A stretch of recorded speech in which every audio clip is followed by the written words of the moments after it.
तर तयार झालेला आहे आपल्या बाळकृष्णाचा आवडता पदार्थ, तो म्हणजे माखन मिश्री।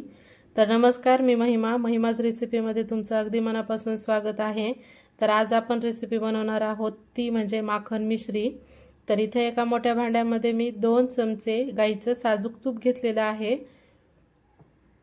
इथे तुम्ही प्रमाण कमी नाही तर जास्त करू शकता, पण मी इथे 2 चमचे घट्ट असं गाईचं तूप घेतलेले आहे। याला गरम करून पातळ वगैरे काही घेतलेले नाही।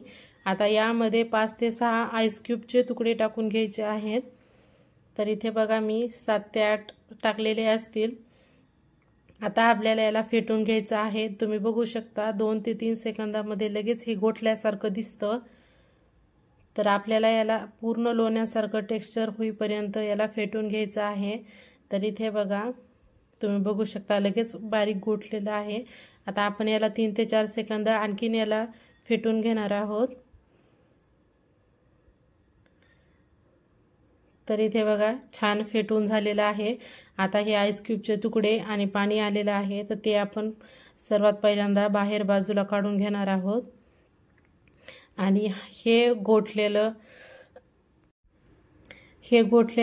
लोण्याचा गोळा आहे, तो आणखीन आपण 1 ते 2 सेकंद फेटून घेणार आहोत। तर तुम्ही बघू शकता एकदम क्रीमी टेक्स्चरचं झालेलं आहे। तर तयार झालेलं आहे आपलं हे माखन। तर आपण आता ह्या वाटीमध्ये काढून घेणार आहोत।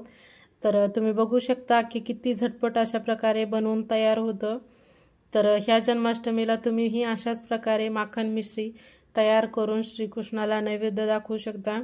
तर इथे आता यावर मी साखर टाकून घेते। खरं तर यावर मिश्री असते म्हणजे खडी साखर, पण इथं साखर टाकली तरी काही हरकत नाही।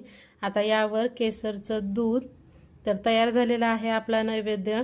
तर जर कुणी माझ्या चॅनलवर नवीन असेल तर लगेच सबस्क्राईब करा। व्हिडिओ पाहिल्याबद्दल धन्यवाद।